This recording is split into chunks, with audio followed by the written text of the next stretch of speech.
Hello बच्चों, स्वागत है मेरे नए वीडियो में। और आज के इस वीडियो में हम लोग क्लास 10 यूपी बोर्ड साइंस का लेसन नंबर फर्स्ट, जिसका नाम है रासायनिक अभिक्रिया और रासायनिक समीकरण को, उसका जो अभ्यास प्रश्न है उसको आज हम हल करेंगे।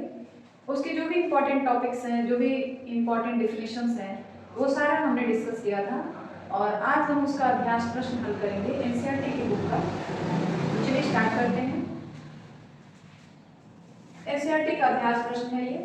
पहला सवाल है, नीचे दी गई अभिक्रिया के संबंध में कौन सा कथन असत्य है। यहाँ पे एक अभिक्रिया लिखा गया है 2PbO(S). S का मतलब होता है सॉलिड, ठीक है, ठोस। CS का मतलब होता है सॉलिड। ये मतलब ये भी सॉलिड है, यह गैस है। और बगल में L लिखा है मतलब वो लिक्विड है। मतलब ये लेड ऑक्साइड और कार्बन जब दोनों आपस में रिएक्शन करते हैं तो लेड बनता है और CO2 गैस निकलता है। तो अब आपसे ये पूछा जा रहा है कि इसमें से कौन सा कथन जो है वह असत्य है। सत्य की बात नहीं की गई है, असत्य की बात की गई है। पहला है सीसा अपचयित हो रहा है। तो कोई भी पदार्थ जो ऑक्सीजन का त्याग करता है, ठीक है, कोई भी पदार्थ हो जो ऑक्सीजन का त्याग करता है वह जो होता है अपचयित होता है, ठीक है। तो अपचयित होता है तो सीसा यानी लेड ऑक्साइड जो है ये क्या कर रहा है, ऑक्सीजन का त्याग कर रहा है। देखिए यहाँ पे PbO था और यहाँ पे Pb हो गया है और CO2 बन रहा है। दूसरा ऑप्शन है कार्बन डाइऑक्साइड उपचयित हो रहा है।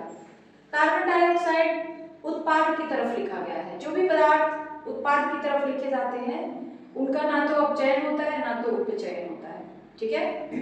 तो ये तो गलत ही है। तीसरा दिया है C नंबर, कार्बन उपचयित हो रहा है।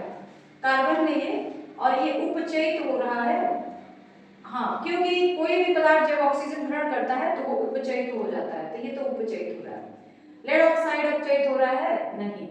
तो आपको इसमें से गलत आंसर की पहचान करनी है और यहाँ पे पेयर बनाकर दिया गया है कि A और B सही मतलब असत्य है, कि A और C असत्य है। A और C का मतलब ये A और C असत्य है। फिर पूछा है कि क्या A B C तीनों असत्य है, क्या सभी असत्य है। तो जो असत्य कथन है उसकी पहचान करनी है। तो इसमें जो असत्य कथन होगा वो A होगा और B होगा। ये दोनों असत्य कथन है। सीसा अपचयित हो रहा है ये असत्य है और B कार्बन डाइऑक्साइड उपचयित हो रहा है ये भी असत्य है। तो इसका जो ऑप्शन होगा ना वो पहला वाला करेक्ट होगा ये, ठीक है। दूसरा सवाल है Fe2O3 plus 2Al gives out Al2O3 plus 2Fe किस प्रकार की अभिक्रिया है। ये आपसे पूछा जा रहा है कि ये किस प्रकार की अभिक्रिया है। तो अभिक्रिया हमने आपको 5 या 7 प्रकार की अभिक्रिया बताया था, उसमें सबका डेफिनेशन भी बताया गया था। अगर वो आपको याद होगा तो आप आसानी से पता लगा लेंगे कि किस तरह की अभिक्रिया है। देखिए Fe2O3 plus 2Al, यहाँ पे Fe2O3 है यानी O3 के साथ कौन जुड़ा है, Fe जुड़ा है। लेकिन जैसे ही इन दोनों के बीच अभिक्रिया हो रही है Al क्या कर रहा है, Fe को यहाँ से हटा दे रहा है। देख लीजिए Al अभी यहाँ था लेकिन जैसे ही दोनों के बीच अभिक्रिया हुई है Al ने Fe को यहाँ से हटा दिया है और उसकी जगह पे खुद आ गया है। तो जब मोर रिएक्टिव एलिमेंट यानी अधिक अभिक्रियाशील पदार्थ कम अभिक्रियाशील पदार्थ को उसके यौगिक में से हटा देता है, विस्थापित कर देता है और उसकी जगह पे खुद चलाता है, तो उस अभिक्रिया को हम लोग विस्थापन अभिक्रिया कहते हैं। तो यह जो है विस्थापन अभिक्रिया है, क्योंकि एल्युमिनियम अधिक अभिक्रियाशील है, लोहा कम अभिक्रियाशील है उसकी तुलना में। तो एल्युमिनियम क्या कर रहा है, लोहे को उसकी जगह से रिप्लेस कर दे रहा है, हटा दे रहा है और उसकी जगह पे खुद चला रहा है। तो इसमें कौन सी अभिक्रिया सही होगी, डी, विस्थापन अभिक्रिया। ये जो है किस प्रकार का अभिक्रिया है, विस्थापन अभिक्रिया है। और तीसरा, लोहे के चूर्ण पर तनु हाइड्रोक्लोरिक अम्ल डालने से क्या होता है। तो पहले इसका हम लोग रिएक्शन लिख ले, उसके बाद हमको आसानी से पता चल जाएगा कि इसमें से कौन सा ऑप्शन सही है, ठीक है। क्या है, लोहे के चूर्ण यानी लोहा Fe, तनु हाइड्रोक्लोरिक अम्ल HCl जब डाला जाता है तो क्या बनता है, FeCl2 बनेगा प्लस H2 बनेगा। यहाँ पे 2 जोड़ दिया जाए अभिक्रिया को संतुलित करने के लिए। तो Fe plus 2HCl gives out FeCl2 plus H2। अब ये कह रहा है कि लोहे के चूर्ण पर, ये लोहे का चूर्ण है, ये तनु हाइड्रोक्लोरिक अम्ल है, डालने से क्या होता है, तो क्या बन रहा है देख लीजिए, FeCl2 यानी फेरस क्लोराइड, आयरन क्लोराइड और हाइड्रोजन गैस बन रहा है। तो देखिए इसमें से कौन सी अभिक्रिया सही है, हाइड्रोजन गैस और आयरन क्लोराइड बनता है। तो देखिए ये हाइड्रोजन क्लोराइड है, सॉरी ये हाइड्रोजन गैस है और यह जो है हाइड्रोजन आयरन क्लोराइड है। तो यही पहला वाला जो ऑप्शन होगा ये सही है, ये वाला हाइड्रोजन गैस यानी ये है एवं आयरन क्लोराइड ये है। तो यही दोनों बन रहे हैं ना, लोहे का चूड़ ये है, HCl ये है। तो जान लेते, यहाँ पे लिख लेते हैं, समझ आएगा अच्छे से। लोहे का चूड़ ये हो गया, प्लस उस पे हमने क्या डाला है, हाइड्रोक्लोरिक अम्ल। HCl को हम लोग हाइड्रोक्लोरिक अम्ल बोलते हैं, हाइड्रोक्लोरिक अम्ल, ठीक है। और बना क्या हमारे पास, आयरन क्लोराइड, आयरन क्लोराइड। और क्या बना, जल बना, सॉरी जल नहीं, हाइड्रोजन गैस बना है, हाइड्रोजन गैस। तो हमारा कौन सा ऑप्शन सही होगा, ए वाला ऑप्शन सही होगा, क्योंकि इसी में लिखा है हाइड्रोजन गैस और आयरन क्लोराइड बनता है। तो पहला ऑप्शन जो होगा ये सही होगा। तो इतनी बातें समझ आ गई आपको, आगे बढ़ा जाए। अब हम लोग सवाल नंबर 4 को हल करेंगे। और सवाल नंबर 4 क्या है, देखिए, संतुलित रासायनिक समीकरण क्या है, रासायनिक समीकरण संतुलित करना क्यों आवश्यक है। तो हमने बताया था आपको संतुलित रासायनिक समीकरण क्या होता है। संतुलित रासायनिक समीकरण एक ऐसा समीकरण होता है जिसमें जो अभिकारक होता है और जो उत्पाद होते हैं उसमें प्रत्येक परमाणु और अणुओं की संख्या जो होती है वो बराबर होती है। तो ऐसे रासायनिक समीकरण को हम लोग संतुलित रासायनिक समीकरण कहते हैं। ये बात क्लियर हो गई कि संतुलित रासायनिक समीकरण क्या है। उसके बाद उसी में और दिया हुआ है कि रासायनिक समीकरण संतुलित करना क्यों आवश्यक है, क्या जरूरी है, रासायनिक समीकरण को हम लोग क्यों संतुलित करते हैं, वैसे भी तो छोड़ सकते हैं, लेकिन नहीं।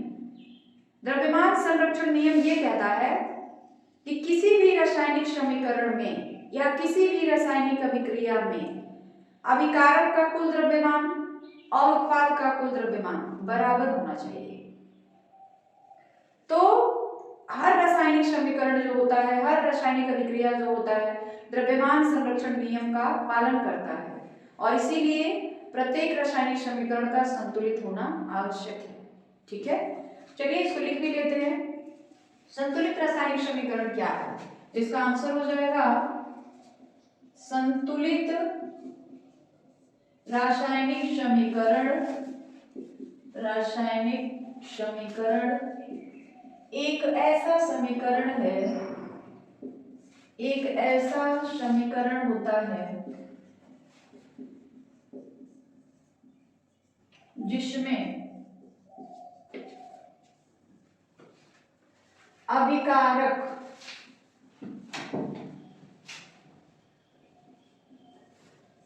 और उत्पाद, अभिकारक और उत्पाद में प्रत्येक परमाणु और अणुओं की संख्या बराबर होती है, अणुओं की संख्या बराबर होती है।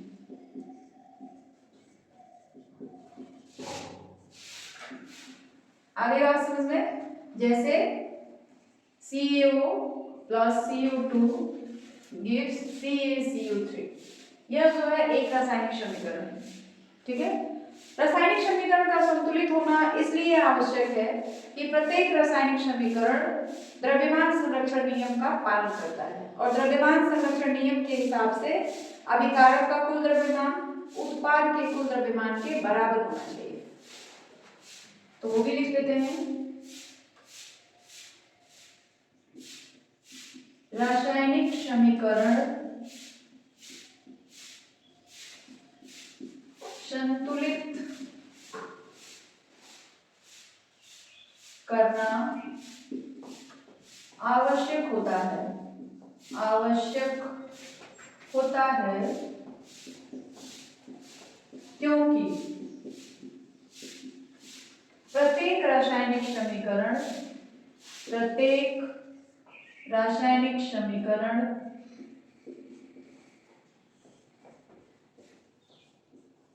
हमने शॉर्टकट में लिखा हुआ है द्रव्यमान संरक्षण नियम, द्रव्यमान संरक्षण नियम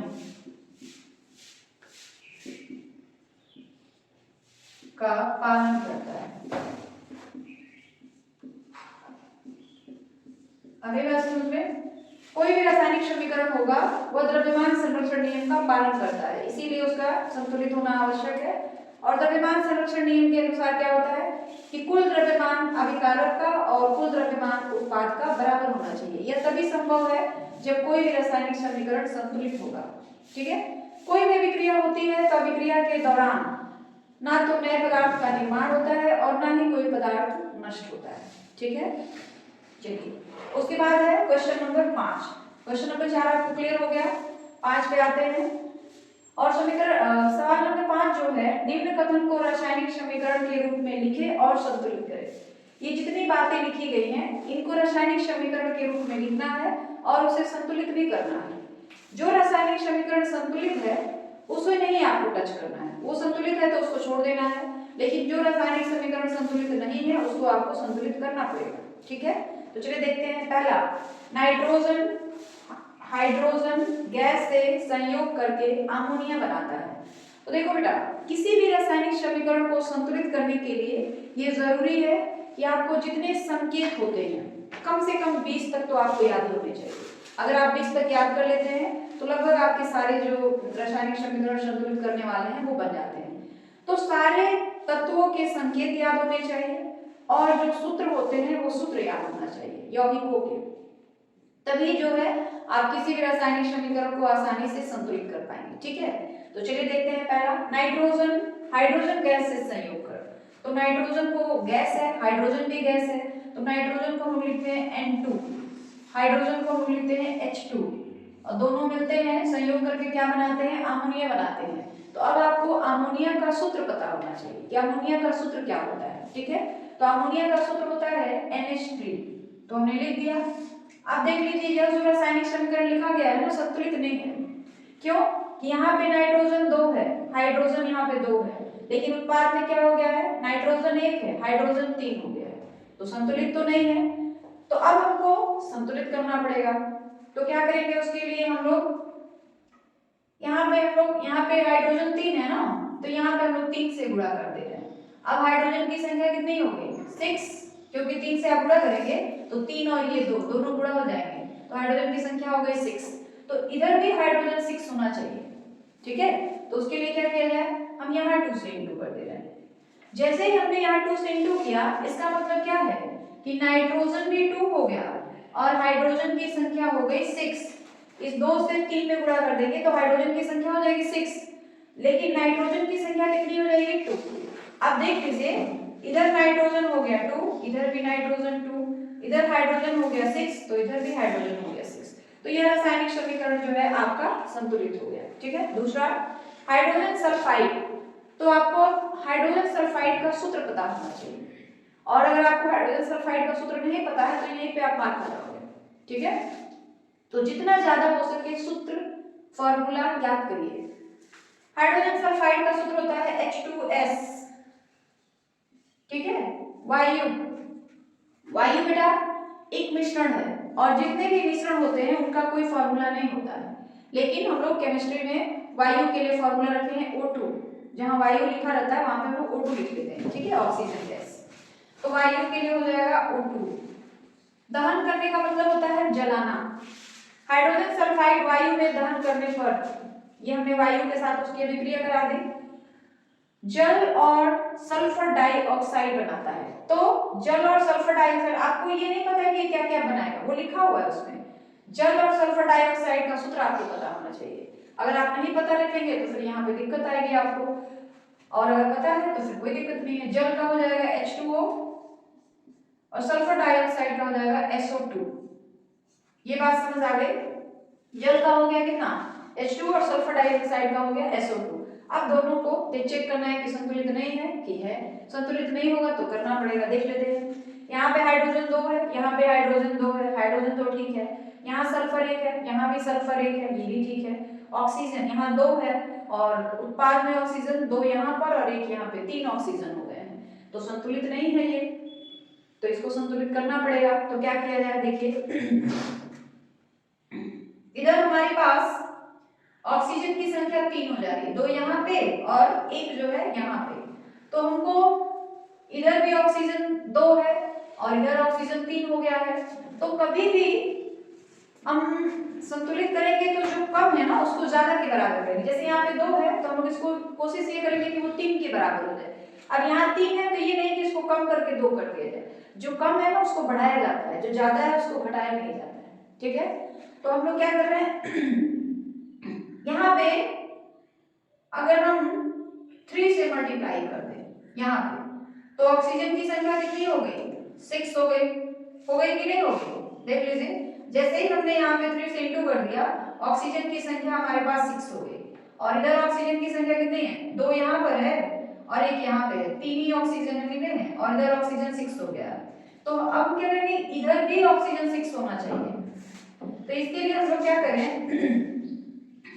यहाँ पे 2 से इंटू कर दें। जैसे ही हमने यहाँ 2 से इंटू किया हाइड्रोजन की संख्या 4 हो गई क्योंकि 2 और 2 मल्टीप्लाई हो जाएंगे और ऑक्सीजन की संख्या 2 हो गई। इस 2 की वजह से हाइड्रोजन 4 ऑक्सीजन 2 और यहाँ पे 2 ऑक्सीजन, तो टोटल ऑक्सीजन कितने हो गए 4। और हमको ऑक्सीजन कितने चाहिए 6, क्योंकि उत्पाद में ऑक्सीजन की संख्या 6 पहले से, मतलब यहाँ पे 3 से गुणा किया है ना तो ऑक्सीजन 6 हो गया है, तो इधर भी ऑक्सीजन 6 ही रहना चाहिए। तो अभी तक हमारे पास 2 यहाँ पे ऑक्सीजन है और 2 यहाँ पे ऑक्सीजन है, 4 ऑक्सीजन मिले हुए हैं। 2 यहाँ भी कर दीजिए, इससे क्या होगा ऑक्सीजन की संख्या 2 दूनी 4 और 2 इसकी वजह से, तो 4 यहाँ पे ऑक्सीजन मिलेंगे, 2 यहाँ पे ऑक्सीजन मिलेंगे, तो कितना हो गया हमारे पास ऑक्सीजन 6 हो गया। लेकिन अब सल्फर की संख्या 2 हो गई, यहाँ पे हाइड्रोजन की संख्या 4 हो गई और इधर हाइड्रोजन 2 ही है, सल्फर 1 है। तो अब सल्फर और हाइड्रोजन को भी बराबर करना पड़ेगा क्योंकि इधर तो हाइड्रोजन 4 हो गया है, यहाँ पे देख लीजिए, तो इधर भी हाइड्रोजन 4 होना चाहिए। तो यहाँ पे 2 पहले से है, 2 से गुणा कर दें तो हाइड्रोजन 4 हो गया, सल्फर 2 हो गया। अब जो है ये रासायनिक समीकरण आपका संतुलित हो गया, ठीक है। देख लीजिए हाइड्रोजन 4, यहाँ भी हाइड्रोजन 4, इस 2 की वजह से सल्फर 2, यहाँ पे भी इस 2 की वजह से सल्फर 2, ठीक है। अब ऑक्सीजन यहाँ पे 6, यहाँ पे ऑक्सीजन देखिए इस 2 की वजह से 2 ऑक्सीजन यहाँ पे आपको मिल रहे हैं और इस 2 की वजह से 4 ऑक्सीजन यहाँ पे आपको मिल रहा है, तो टोटल कितने ऑक्सीजन हो जाएंगे 6। तो अब ये रासायनिक समीकरण जो है पूरी तरीके से संतुलित, ठीक है। सी क्या है, एल्युमिनियम सल्फेट के साथ अभिक्रिया कर बेरियम क्लोराइड, एल्युमिनियम क्लोराइड और बेरियम सल्फेट बनाता है। एल्युमिनियम सल्फेट, तो आपको एल्युमिनियम सल्फेट का सूत्र पता होना चाहिए। एल्युमिनियम सल्फेट का जो सूत्र होता है वो होता है Al2, देखिएगा Al2SO4 का होल थ्राइस, ये एल्युमिनियम सल्फेट का सूत्र है। यहाँ पे 3 क्यों लगा दिया गया, एल्युमिनियम सल्फेट का सूत्र केवल ये भी हो सकता था Al2SO4 ऐसे, ठीक है, या यहाँ पे अगर 2 ना लगाए एल्युमिनियम सल्फेट हो गया, लेकिन फॉर्मूला में हमने क्या लिखा है Al2SO4 का होल थ्राइस, तो ये 2 कहाँ से आ गया, ये 3 कहाँ से आ गया। तो इसके लिए प्रत्येक तत्व का आपको संयोजकता याद होना चाहिए। जो एल्युमिनियम होती है इसकी संयोजकता 3 होती है और जो सल्फेट होता है इसकी संयोजकता 2 होती है, ठीक है। तो एल्युमिनियम की संयोजकता हो गई 3, सल्फेट की संयोजकता हो गई 2, और जब ये दोनों आपस में मिलेंगे तो इनकी जो संयोजकता है ना वो चेंज हो जाती है। सल्फेट की संयोजकता 2 एल्युमिनियम के पास आ जाएगी और एल्युमिनियम की संयोजकता 3 सल्फेट के पास चली जाएगी, तो Al2 ये वाला 2 और SO4 ये वाला 3, तो फॉर्मूला बनेगा Al2SO4 का होल थ्राइस, ठीक है। इसलिए हमने एल्युमिनियम सल्फेट का फॉर्मूला लिखा Al2SO4 का होल थ्राइस। एल्युमिनियम सल्फेट के साथ अभिक्रिया कर, एल्युमिनियम सल्फेट के साथ कौन अभिक्रिया करता है, बेरियम क्लोराइड, तो बेरियम क्लोराइड का सूत्र पता होना चाहिए BaCl2, ये बेरियम क्लोराइड का फॉर्मूला है, ठीक है। उसके बाद क्या बनता है एल्युमिनियम क्लोराइड, तो एल्युमिनियम क्लोराइड का सूत्र होता है AlCl3, अब आप कहेंगे कि ये 3 कहाँ से आ गया? एल्युमिनियम क्लोराइड का फॉर्मूला होना चाहिए AlCl, ठीक है, लेकिन यहाँ पे हमने लिखा है AlCl3। ऐसा क्यों? क्योंकि फिर से वही चीज है, एल्युमिनियम की संयोजकता होती है 3 और क्लोराइड की संयोजकता होती है 1। जब ये दोनों आपस में मिलते हैं ना तो Al यहाँ चला जाता है और Cl यहाँ, मतलब 3 यहाँ पे आ जाता है, तो फॉर्मूला बनता है Al1, 1 लिखा नहीं जाता इसलिए इसको छोड़ दिए, और Cl3, एल्युमिनियम क्लोराइड का फॉर्मूला हो गया, ठीक। AlCl3 और बेरियम सल्फेट का फॉर्मूला होता है BaSO4,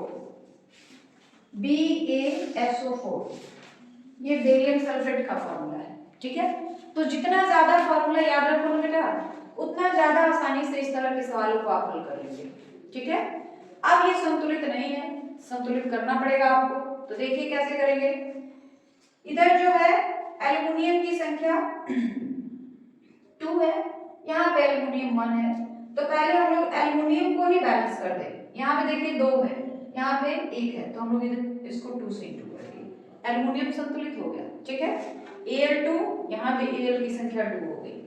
इस 2 की वजह से क्लोराइड की संख्या कितनी हो गई, यानी क्लोरीन की संख्या 2 3 6, क्लोरीन की संख्या हो गई 6। और इधर हमारे पास क्लोरीन कितना है, इधर हमारे पास जो क्लोरीन है उसकी संख्या 2 ही है, तो फिर इधर भी तो क्लोरीन को 6 करना पड़ेगा, तो क्लोरीन को 6 कैसे करेंगे, 2 यहाँ पे पहले से है, ठीक है, हम आगे यहाँ 3 से मल्टीप्लाई करते हैं, तो क्लोरीन की संख्या 3 दूनी 6 हो जाएगी, क्लोरीन बराबर हो गया। अब बेरियम यहाँ पे इस 3 की वजह से कितना हो गया, 3 हो गया, तो फिर इधर जो बेरियम है उसको भी 3 करना पड़ेगा, तभी ना संतुलित होगा। तो हमने क्या किया, इधर भी बेरियम के पास 3 से मल्टीप्लाई कर दिया, ठीक है।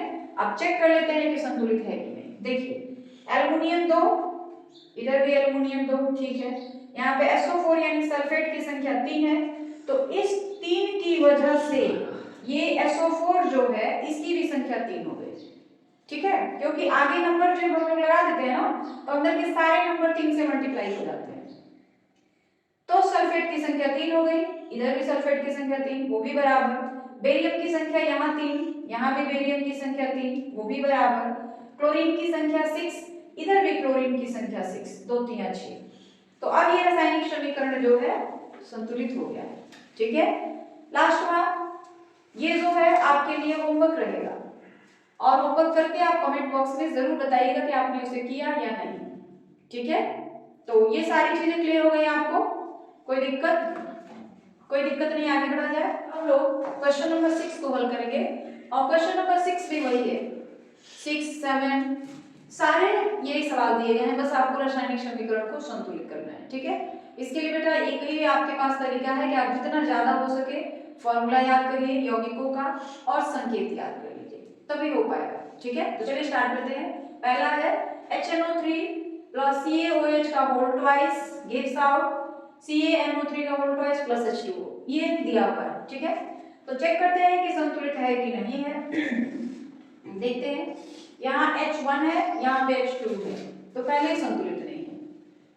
NO3 यहाँ पे 1 ही है, क्योंकि अगर कुछ नहीं है तो यहाँ पे ऐसे करके 1 लिखा हुआ है जो कि लिखा नहीं जाता है, तो यहाँ पे NO3 की संख्या 1 है, लेकिन इस साइड NO3 की संख्या कितनी हो जा रही है, 2 हो जा रही है। यहाँ Ca1 है तो यहाँ भी Ca1 है।